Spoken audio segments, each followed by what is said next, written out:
Hey, it's E-Freed Eater. How's it going tonight? This is the last part in my 31-second horror movie reviews series. I've been watching 31 horror films for the 31 days of October, and I've been doing a video a week, so this is the last video, so get ready. If you haven't watched the other videos, head down to the description and check them out. And I'll post a link up below, too.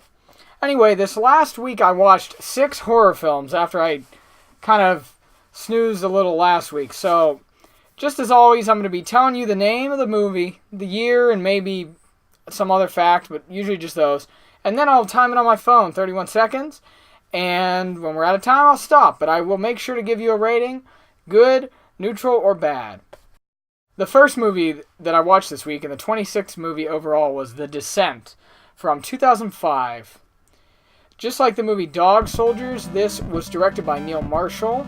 And I think I've come to really realize I don't like his movies. Both movies are sort of like action horror. I really don't like that genre. I think it's maybe the worst genre. I thought this movie started really cool, but when it got to a part where this blind creature literally crawls over a woman and doesn't detect her through either smell or touch, I was done with that film, and I really would hate it if it were not for the end. So I'm going to say neutral. The second movie this week, and the 27th overall, was Halloween from 1978. This movie is great. I have not seen this before, surprisingly, but I really liked that this movie kind of bridged the gap between the kind of crazy killer, crazy doctor films of the 1940s with the later slasher films of like Freddy Krueger and Jason Voorhees and stuff like that. It's very suspenseful. It's very creepy when they shoot directly from the Michael Myers' perspective, and just the story was overall pretty good. He's almost like an evil force of nature. Good. Alright, the third movie of this week, and the 28th overall, is Werewolf versus the Vampire Woman, aka La Noche de Walpurgis, or Walpurgis Night. This movie is from 1970. This is a Paul Naschy film. It's a Spanish horror film about El Hombre Lobo, who is like the wolf man, basically. I really like Paul Naschy. I think he does a really good job. He's like a big, tough guy. He's a good actor, and I think that the makeup and the gore in these films are great. The atmosphere is great. I really like the way that you see the landscapes and stuff in Spain. This has him turning into a werewolf, and he fights an evil, ancient vampire to protect a woman he loves. Good. Alright, the 29th film and the 4th overall was The Brainiac, or El Baron del Terror, from 1962. And again, this is originally in Spanish, but it was dubbed, and this is actually a Mexican film. This film features a baron in, I think it was 1661. He's sentenced to death. He's burned at the stake for witchcraft and adultery and all this stuff. And he comes back 300 years later in 1961 to have his revenge on all the descendants of the people, which is kind of weird. They look the same. He actually drains the brains from their body, but then he stores them in this closet.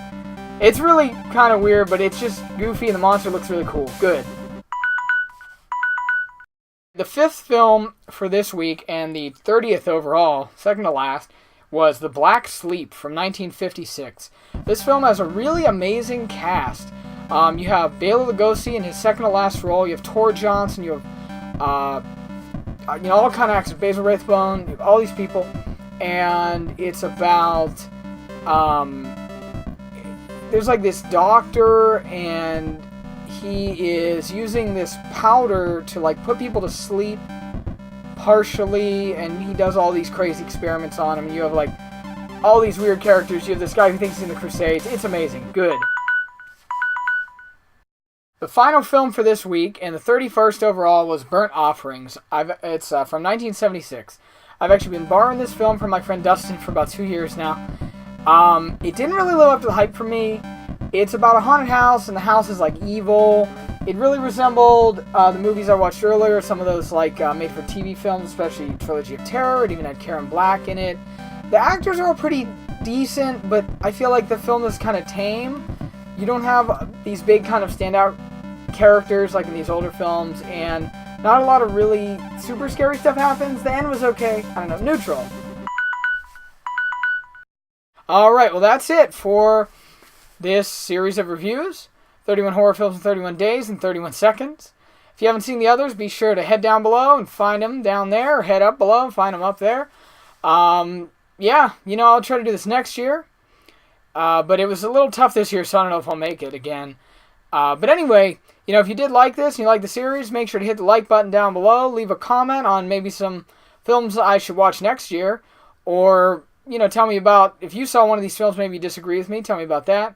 If you want to share this, go ahead. It's always nice to see the videos heading around. And, yeah, we'll see you next time. Have a good one.